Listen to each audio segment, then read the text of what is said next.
Happy birthday to you. Yeah. Isang simpleng celebration ang naganap sa Pacquiao family ngayong 43rd birthday ni Jinky. Binigyan lamang ng simpleng red bouquet of flowers ni Manny Pacquiao ang kanyang asawa at very happy na si Jinky dito basta magkakasama sila ng kanyang mga anak. Ang sweet din naman ng mensahe ng kanyang anak na si Princess sa kanya. Narito ang kanyang sinabi. Happy birthday to the most beautiful woman and the most amazing mother on earth.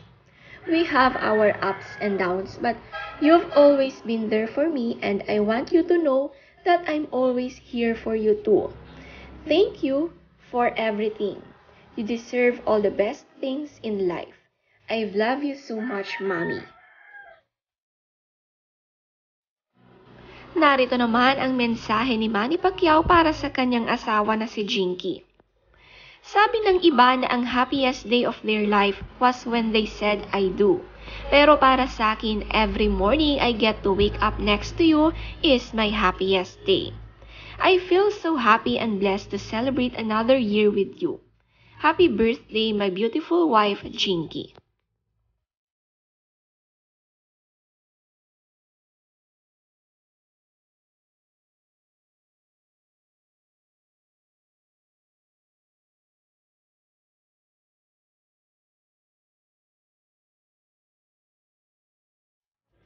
Mas pinili ng magkapatid na Janet at Jinky na mag-celebrate ng magkahiwalay ngayong birthday nila. Masaya naman na binati ng isa't isa kahit na hindi sila magkasama ngayon.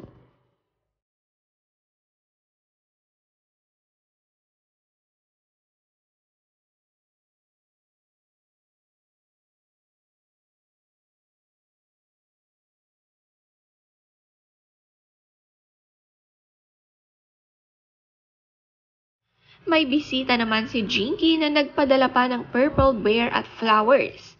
Napaka-sweet ng kanyang mga bisita. Parang debut lang ni Jinky ang kanyang 43rd birthday.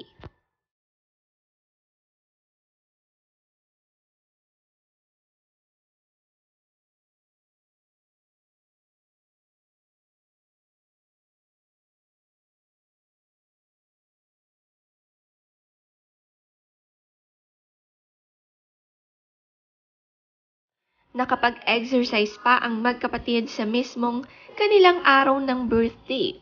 Mas focus na sila sa kanilang body lalo na ngayong taon.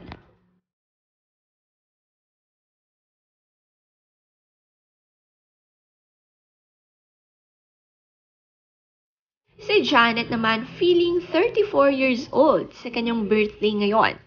Pink flowers naman ang kanyang natanggap sa asawa. Very sweet din ang mag-asawa na ito. Busy rin sila sa pag-aalaga ng kanilang baby kaya naman simpleng handaan lang din para sa kanya.